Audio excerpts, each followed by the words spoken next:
본 내용을 진행하기 전에 잠시 안내 말씀을 드리자면 경제지표 스토리텔링에서 공개방송을 통해서 공유드리는 모든 내용은 저작권법의 보호를 받습니다. 상업적 목적, 개인적 목적의 블로그 게재와 유튜브 방송 등을 통한 무단 도용 및 전제 재배포를 금한다는 점 강조해서 좀 안내 말씀드리도록 하겠습니다. 오늘 이제 살펴볼 주제, 결국 올 것이 왔다. 옐런 기준금리 인상 시사의 암호화폐 급락 무엇입니까? 이 뉴스 제목이에요. 뉴스 제목이 이런 뉴스 제목이 존재하는가? 존재하죠? 무엇이냐면 이 기자가 주장하는 바는 여기 각국이 대부분의 국가들이 금리 인상을 나서게 되면 암호화폐 랠리 동력이 잃게 된다. 왜요? 자기의 주장 결과만 말했고, 왜 원인이 어떠하기 때문에 이렇게 된다는 주장은 이제 밑에서 좀 살펴보기로 하죠. 무슨 얘기냐면 이 기자는 제닛 옐런 미국 재무장관이 금리 인상을 시사하자 비트코인이 4% 급락하는 등 대부분 암호화폐가 급락하고 있다. 이와 같은 지금 현상을 말한 거예요. 비트코인이 하락하는 현상이 이 제닛 옐런 미국 재무장관이 금리 인상을 시사했기 때문에 하락하고 있다는 것을 보도를 하고 있는 거죠. 이 두 가지가 어떠한 연관성이 갖고 있다고 이 기자는 보도를 하냐면, 각국의 중앙은행이 금리를 올려 유동성 흡수에 나선다면 암호화폐 랠리는 마침표를 찍을 수밖에 없다. 유동성 흡수를 하는 것과 암호화폐 랠리가 마침표를 찍을 수 없다는 이 주장을 또 한 번 설명해 주고 있죠. 비트코인 등 암호화폐는 온라인 금으로 불리며, 누가 온라인 금으로 불렸는지 기자가 그렇게 불렸는지, 아니면 어느 국가의 어느 집단들을 그렇게 불렸는지 명확하지 않고 모두가 다 그렇게 부른 것처럼 온라인 금으로 불리면 가치 저장 수단으로 각광을 받고 있다. 가치 저장 수단으로 지금까지 비트코인이 2020년 3월부터 2021년 5월까지 14배가 급등한 건가요? 그것도 이해가 안 되죠. 여하튼 기자는 인플레이션을 해지하는 수단으로 각광을 받았던 것이다. 비트코인이 인플레이션을 해지하는 수단으로서 14배가 급등한 걸까요? 그리고 마지막 이제 여기 주장을 보게 되면 미국을 비롯해 각국의 중앙은행이 금리를 인상해 유동성 흡수에 나서면 인플레이션이 내려갈 수밖에 없고, 따라서 암호화폐 시장은 큰 타격을 받을 수밖에 없다. 그래서 이 기자가 보도 내용을 통해서 주장하는 바는, 비트코인 같은 암호화폐가 지금까지 상승해 온 게 2020년 3월서부터 2021년 5월 전까지는 14배 가까이 지구상에 존재하는 금융상품 중에 가장 흡족한 상승률을 기록한 이유가 글로벌 유동성이 증가했기 때문이고, 글로벌 유동성이 증가하는 과정 속에서 이 인플레이션 우려가 증가가 되게 됐고, 그것에 대한 해지 수단으로서 얘가 각광을 받아서 14배가 상승하게 된 거다. 근데 드디어 이제 미국이 중앙은행장 파월 의장이 아닌 제닛 옐런 재무장관이 향후 기준금리 인상 가능성에 대해서 언급을 하게 됐고, 미국이 기준금리를 올리게 되게 된다면 유동성이 점점 낮아지게 되면서 인플레이션율이 낮아지게 되고, 비트코인은 유동성 때문에 증가되는 금융상품인데 유동성이 점진적으로 감소하게 되니 얘는 이제 강세장이 끝났다라는 주장이에요. 그럼 우리가 먼저 이제 살펴봐야 되는 것은 미국의 유동성, 미 달러 유동성이라는 게 어떠한 조건에서 상승이 되게 되고, 그 미국의 유동성이 증가됨에 따라서 기준금리는 어떻게 또 어떠한 조건 속에서 증가되어져 왔는지를 먼저 이제 살펴봐야 되겠죠. 이를 통해서 기준금리가 올라가는 기간, 또한 인플레이션율과 기준금리가 어떠한 조건을 갖췄을 때 주요한 금융상품들이 가치가 더 증가되는 상승 현상을 만들게 되고, 현재는 어떠한 조건에 와 있는지를 좀 이 기준금리라는 것과 인플레이션율 두 가지 지표를 통해서 미국 경제를 좀 조망해 볼 필요가 있죠. 그래서 준비한 자료가 이 자료예요. 물론 지난 이제 공개 방송들을 통해서도 이 자료를 계속해서 봐왔고, 오늘은 이제 그 과거에 봤었던 것보다 진척도가 더 추가되게 됐고, 분석의 관점이 약간 달라져서 그림이 좀 복잡해졌어요. 이 그림이라는 것도 또 황당한 주장을 하는 분들은 경제지표 스토리텔링 일함에 맨날 그림 공부만 하게 된다. 여기 눈으로 시각 데이터를 나타난 거예요. 그림을 다른 말로 하면 시각 데이터고, 경제지표의 원인과 결과 분석과 검증 과정을 통해서 최종적인 결론을 더 많은 분들과 쉽게 공감대를 형성하기 위해서 인간의 진화 과정 속에서 인간의 두뇌 용량이 가장 많이 투입되게 되는 시각 자료로 가져왔을 뿐, 이 분석 결론이에요. 데이터를 분석한 내용이에요.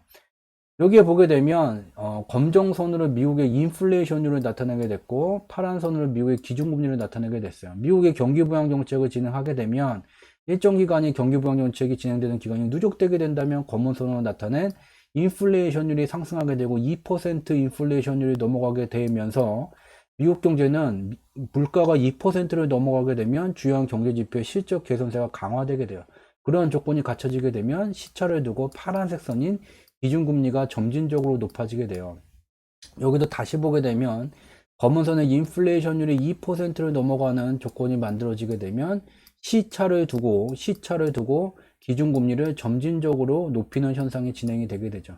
왜 이러한 현상이 진행되는지는 매우 상식적이지만 다시 한번 이제 추가적인 설명을 드리게 된다면, 경기부양을 하게 되면 경기부양을 하는 기간이 일정 기간 누적되게 되면 주요한 경제지표의 실적 개선세가 강화되는 현상이 나타나게 되고, 실적 개선세가 강화되는 게 중요한 게 아니라 미국의 실물 경제에서 부가가치를 만드는 주체인 기업들의 경영 활동이 원활하게 진행이 되게 되면, 이게 원활하게 진행이 된다 안 된다를 판단할 수 있는 지표 중에 하나가 공개방송에서 살펴봤던 바와 같이 통화 유통 속도가 되게 돼요.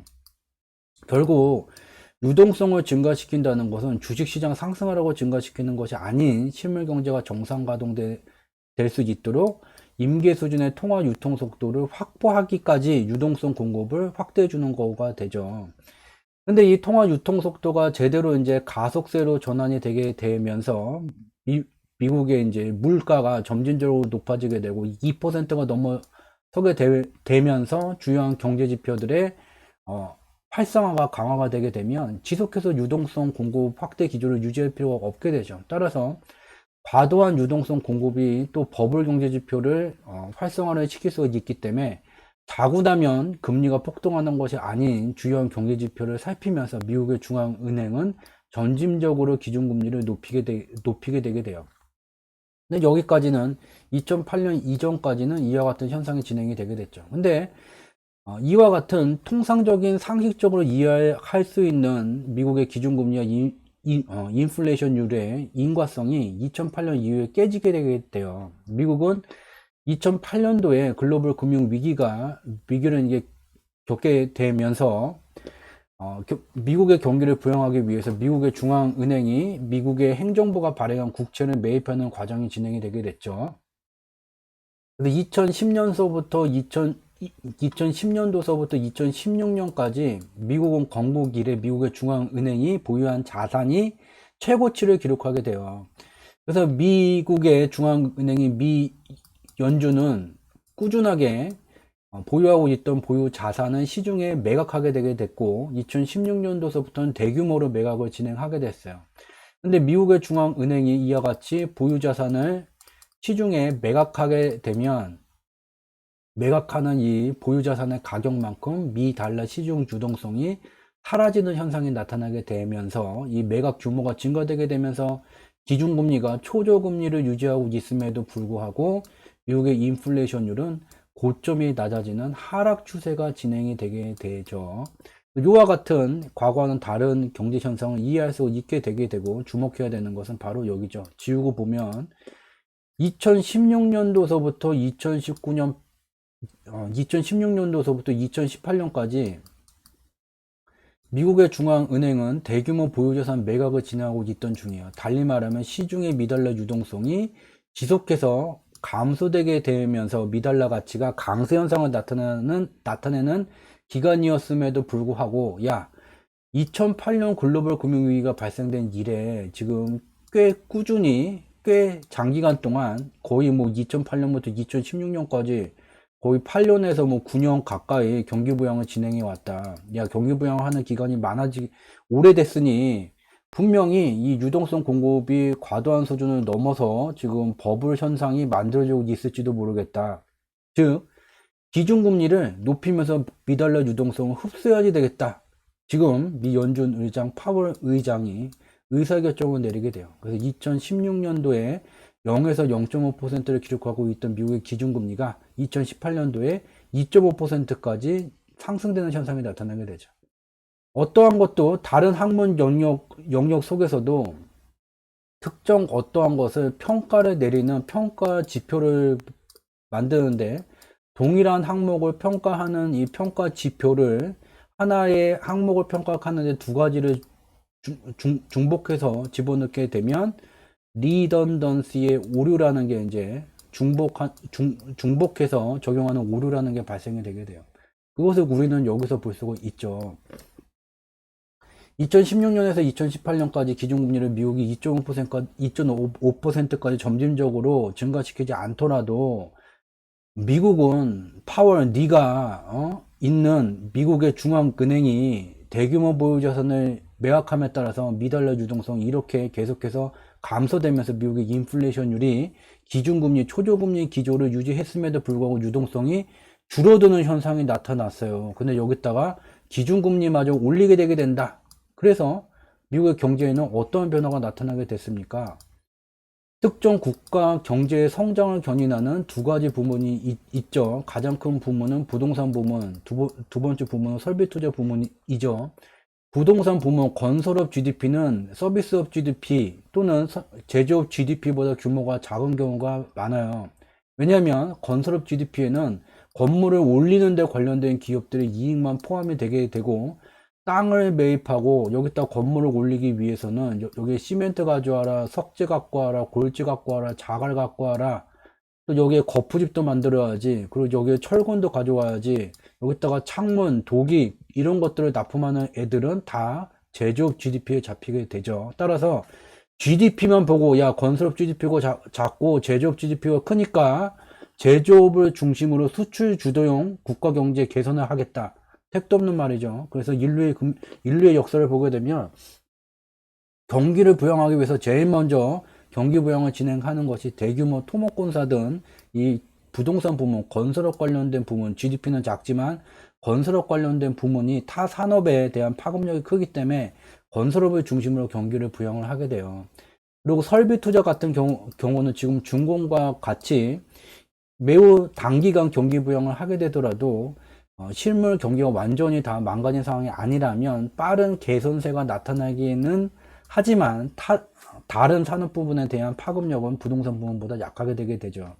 따라서 미국의 앞서서 이제 2016년에서 2018년까지 기준금리를 0%에서 2.5%까지 기준금리를 높였던 미국의 이 시기를 보게 되면 미국의 가장 큰 미국 경제 성장의 핵심 성장 동력에 관련된 미국의 부동산 부문, 기존주택 판매 건수를 보게 되게 된다면 증가세가 둔화를 나타내다가 2018년도를 넘어서게 되면서 마이너스 침체세로 전환되게 되고, 또한 미국의 경제를 성장하는 부동산 부문 외에 또 다른 큰 줄기인 설비 투자 경기를 보게 되면 설비 투자 경기를 대표하는 지표 중 산업생산 지수를 보게 되면 산업생산 지수 또한 마찬가지로 증가세가 둔화되고 침체세로 전환되는 현상이 나타나게 되죠. 즉 우리가 확인할 수 있는 것은 이 2016년도에서 2018년도까지 기준금리를 높이지 않더라도 미 연준의 대규모 보유자산 매각 때문에 특히 2016년도부터 미 연준은 보유자산 매각 규모를 대규모로 확장했죠. 그럼에도 불구하고 기준금리를 올리는 실기를 하게 됐어요. 이에 대해서 헛소리를 많이 하고 감정적이고 일론 머스크와 같이 바보멍청이 트위터질만 하던 트럼프가 바보가 아니라는 게 증명이 되게 됐죠. 2018년 12월 22일 날 보도된 뉴스 내용을 보게 되면 미연준이 계속해서 이제 기준금리를 높여서 2.5%까지 높이던 그런 기간이었죠. 그래서 여기에 이제 당시 미국의 대통령이었던 트럼프 대통령은 미국 연준의 기준금리 인상에 불만을 꾸준히 제기해 왔어요. 그러면서 트럼프 대통령은 미 연준이 자신의 최대의 위협이다. 미 연준의 금리 인상은 어리석은 짓이다. 그리고 이와 같은 발언을 한 후에 이제 2019년 말에 정권을 이양하는 과정 속에서도 이 당시에 미국의 중앙은행이 기준금리를 올린 것은 분명히 잘못됐다. 만약에 미 연준이 기준금리를 올리지 않았다면 미국의 경제 회복 속도는 더욱더 가속됐을 것이다 라는 것을 다시 한번 주장을 했어요. 근데 우리가 경제 지표를 통해서 확인해 볼 수 있는 것은 이 시기에 트럼프 대통령이 주장한 것과 같이 미 연준이 기준금리를 인상하지 않았더라면 그럼에도 불구하고 미 연준의 대규모 보유자산 매각으로 미국의 시중 미달러 유동성이 감소되는 현상이 진행되고 있었고 기준금리가 점진적으로 이 시기에 올라가지 않았더라면 이와 같이 미국 경제에 둔화 내지 침체세가 나타나지 않았을 것이라는 트럼프 대통령의 말이 적확했다는 것을 눈으로 직접 확인해 볼 수가 있죠.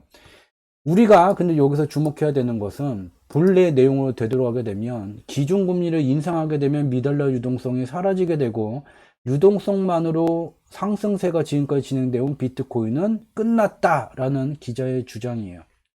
여기서 다시 한번 이제 우리가 살펴봐야 되는 것은 기준금리를 올리게 되면 어떠한 영향을 미치게 되게 되는지, 기준금리를 어떠한 조건 속에서 인상을 해야 실물 경기의 개선세에 큰 문제가 발생되지 않는지를 좀 살펴볼 필요가 있죠.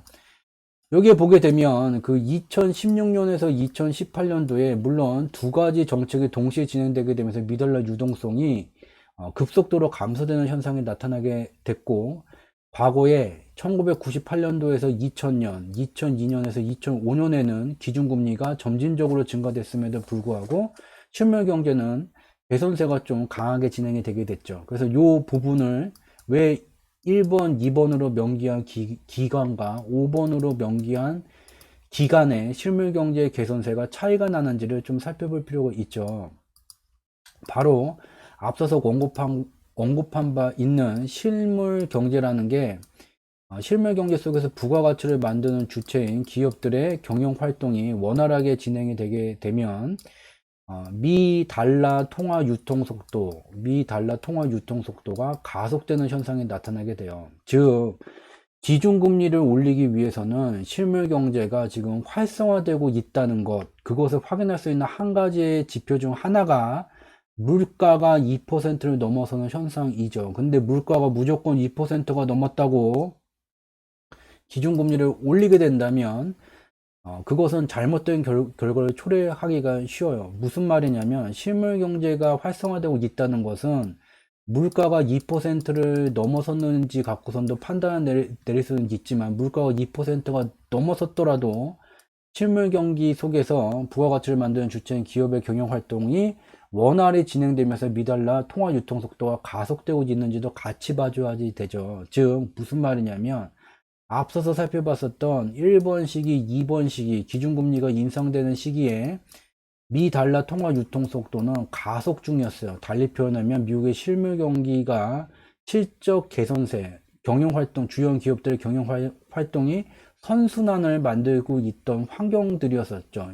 이러한 시기에 기준금리를 올리는 것은 실물 경제에 타격이 그리 크지가 않아요. 왜냐하면 유동성이 감소가 되게 되지만 이전의 유동성을 바탕으로 한 경기부양 정책에 따른 주요 기업들의 투자 효과가 나타나게 되면서 주요 기업들의 실적 개선세가 강화되는 시절이 펼쳐지기 때문이죠. 근데 2016년에서 2018년도에는 미국의 주요 경제 지표의 실적 개선세가 둔화 내지 침체되는 현상이 나타나게 됐어요. 기준금리를 올렸죠. 왜냐? 미달러의 가속도가 통화 유통 속도가 가속세를 나타내고 있지 못한 침체세를 나타내고 있던 중이죠. 왜냐? 중복으로 유동성을 흡수하게 되면서 주요 기업들의 경영 활동이 원활히 진행되지 못하게 되면서 미달러 통화 유통 속도는 마이너스 침체세를 나타내고 있는데 여기다가 기준금리를 점진적으로 2.5%까지 파월이 올려보는 실수를 하게 된 거예요. 그 뒤에 미 연준 파월 의장이 무엇을 했냐면 기준금리를 앞서 이제 자료를 되돌아가게 되면 기준금리를 2018년 이후에 다시 점진적으로 낮추는 과정이 진행이 되게 되고 또한 대규모 보유자산 매각도 2019년 8월에 우리 대규모 보유자산 매각 조기 종료한다 하고 종료를 하게 됐죠. 그래서 2019년 9월서부터 미국을 포함한 주요한 국가들의 유동성 공급 확대가 진행되게 되면서 주요한 돈의 단위로 가치가 측정되는 물건의 가격이 상승하는 인플레이션 현상이 나타나게 됐죠. 이러한 과정 속에서 중공은 미국 트럼프로부터의 무차별적인 관세 부과를 해지를 하기 위해서 미 달러 유동성 증가분보다 위안화 유동성 공급을 더 확대를 시키게 되게 됐고 2019년 8월경에 2.6% 정도를 나타내던 중공의 물가는 2020년 1월경에는 5.4%까지 상승하는 급등하는 현상이 나타나게 됐어요. 그래서 이와 같이 미 연준 의장은 2016년도서부터 2018년까지 기준금리를 점진적으로 올리면서 미국 경제가 활성화되는데 저해하는 정책적 실수를 하게 됐고 그것을 바로 자기가 통화정책 변화를 통해서 바로 잡았죠. 우리가 이제 주목해야 되는 것은 다시 앞에 얘기를 돌아가게 되면 기준금리가 내려가게 되면 기준금리가 향후 이제 점진적으로 올라가게 되면 유동성이 감소하게 되고 비트코인 상승이 폭망하는가 요걸 봐야 되겠죠. 우리가 앞서 이제 분석도를 통해서 눈으로 직접 확인한 것은 만약에 유동성 공급이 기준금리를 올리기 전까지 충분히 공급이 됐고 그에 따라서 기업들의 경영활동에 문제가 없게 되면서 통화 유통 속도와 가속 조건이라면 기준금리를 올리게 되더라도 주요한 금융상품들의 가치가 상승하는 현상이 만들어지게 된다. 그렇지만 통화 유통 속도가 가속되지 못하는 조건 속에 있다면 기준금리를 올리게 되게 되면 실물경제는 둔화세, 개선세가 둔화되고 침체되는 현상까지 나타나게 된다. 현재 통화 유통 속도는 안타깝게도 2021년 1분기까지만 자료를 줬죠. 왜냐 2분기가 아직 안 끝났죠. 미국의 통화 유통 속도를 보게 되면 2020년 3분기서부터 통화 유통 속도의 침체 현상은 끝났지만 가속세로 전환이 되지 않았어요. 즉 무슨 말이냐면 향후에 기준금리를 올리면 비트코인 유동성이 사라져서 폭망한다 그 말이 아니라 비트코인 뿐만 아니라 통화 유통 속도가 가속 조건에 이제 가는데 옐런 재무장관의 말만 믿고 기준금리를 점진적으로 지속해서 올리게 되게 된다면 비트코인을 포함한 실체가 있는 모든 금융상품이 2016년에서 18년 이후에 본 것과 같이 개선세가 끝났다, 한물 간다는 것을 확인해 볼 수 있게 돼요. 즉 기자의 보도가 잘못된 것은 현재 조건 속에서 기준금리를 계속해서 제니 옐런 재무장관의 주장처럼 올리게 되게 된다면 비트코인 뿐만 아니라 다른 금융상품도 투자하기에 적합하지 않은 시절이 펼쳐지게 된다는 것을 알 수 있게 되죠. 그리고 또 하나 비트코인은 콕 집어서 비트코인만 폭망한다.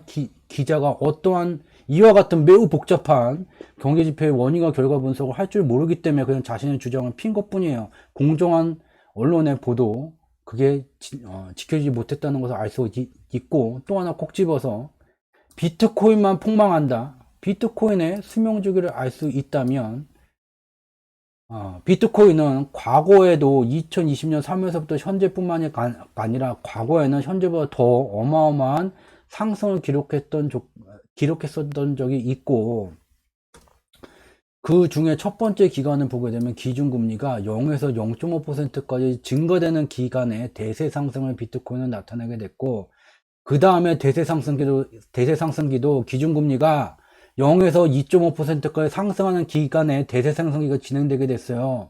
아무것도 모르면 가격 차트를 열어보고 비트코인의 가격이 꽤 많이 상승했던 현상이 기준금리가 올라갈 때 내려갈 때 둘 중에 어떤 때 진행되게 됐는지를 확인하게 된다면 기준금리가 올라가기 때문에 비트코인이 폭망한다와 같은 황당한 주장 뉴스 보도를 어떻게 하게 되는지 할 수는 없겠죠. 이와 같이 어떠한 곳이 됐던 노벨 경제학상을 받은 데가 됐던 의리의리한 언론사가 되게 됐던 이 뉴스 보도를 하는 이 주체인 기자들이 경제지표의 원인과 결과 분석 체계 또는 검증 과정, 숫자로 표현된 경제지표의 분석을 통해서 검증 과정을 거치지 않고 여기저기서 들은 말을 고정관념으로 학습 효과로 마치 정설인 것처럼 받아들이게 되고 그것을 때에 따라서 조회수를 높이기 위해서 보도를 하게 되죠. 오늘 이 살펴본 뉴스 보도를 보게 되면 경제지표의 원인과 결과 분석으로 보게 되면 미달러 통화 유통 속도가 가속되지 못하는 조건에 현재 있는데, 이 조건 속에서 제닛 옐런의 주장과 같이 기준금리를 점진적으로 올리게 되게 된다면, 연말에 했던 통화 유통 속도가 가속되지 않는데 올리게 되게 된다면 비트코인을 포함한 실체가 있는 금융상품들은 막 간다. 다행히 미국이 축복받은 것은 제닛 옐런이 미 연준 의장이 아닌, 미국은 미 연준 의장으로 파워를 보유하고 있는 보유국이다. 굉장한 혜택 중에 하나라는 거예요. 2020년 코로나19가 발생됐을 때 변호사 출신 파월 의장은 매우 독창적인 경기부양 통화정책을 만들었죠. 경기가 부양될 때까지 무제한으로 미 달러를 공급하겠다. 또한 미 달러가 부족한 국가들은 채권을 발행을 통해서 이 미 달러를 가져가려고 그렇게 애를 쓰지 마라. 미 달러가 부족하게 되면 직접 미 연준에 연락해라. 미 연준에 연락하게 되면 너네 채권을 담보로 직접 미 연준이 너네 나라 중앙은행에다가 필요한 만큼의 미 달러를 공급해 주겠다와 같은 매우 독창적인 아이디어를 통해서 코로나19로 인해서 실물 경제가 정상 가동되지 못하는 기간이 꽤 장기간 지속되고 있음에도 불구하고 미국 경제에 개선세를 만들고 있는 중이에요. 그렇지만 아직까지는 실물 경제가 미 연준 파월 의장의 주장과 같이 코로나19 감염 확산이 최종적으로 종식되기 전까지는 이와 같이 미국 경제의 통화 유통 속도가 가속세로 전환되기는 힘들기 때문에 여전히 파월 의장의 주장과 같이 재정정책을 포함한 통화정책적으로 경기부양을 지속해야 된다는 것을 알 수가 있어요. 제니 옐런이 미 연준 의장이 아니었기에 미국 경제는 이와 같이 매우 단기간에 또 한 번의 기적과 같은 심폐소생술이 거의 성공 단계에 와 있는데, 아무것도 하지 않은 제니 옐런이 여기다가 기준금리를 올려야 된다. 아무런 경제지표, 어떤 경제지표를 보고 그런 판단을 내린 것인지 그것은 알 수가 없지만, 우리가 지금 확인한 것은 통화 유통 속도가 가속되지 않는다는 것은 미국 경제의 부가가치를 만드는 주체인 기업들의 경영 활동이 여전히 코로나19로 정상적으로 진행되고 못하고 있다는 것을 의미를 하게 되고, 이러한 조건에서 기준금리를 올렸을 때 어떠한 결과를 초래했는지를 미 연준 의장은 2016년에서 2018년 실기를 통해서 이미 확인했다. 두 번 실기를 할 사람은 아니다라는 것을 알 수 있게 돼요. 또한 비트코인이 향후에 기준금리가 올라가게 되면 온라인 금으로 불렸기 때문에 미달러 유동성에 의해서 얘가 올라갔는데 폭망한다. 헛소리예요. 거짓말이에요. 비트코인이 기준금리가 올라가는 기간에 오히려 대세 상승을 나타냈어요. 가격 차트 열고 확인하고 기자 이 보도 내용 정정하기 바랍니다. 오늘 공개 방송은 여기서 마치도록 하겠습니다. 저는 이번 주 목요일 밤 10시에 다시 조금이라도 더 도움될 수 있는 양질의 콘텐츠를 갖고 찾아뵙도록 하겠습니다. 늦은 시간까지 함께 참여해 주셔서 진심으로 감사드립니다. 고맙습니다.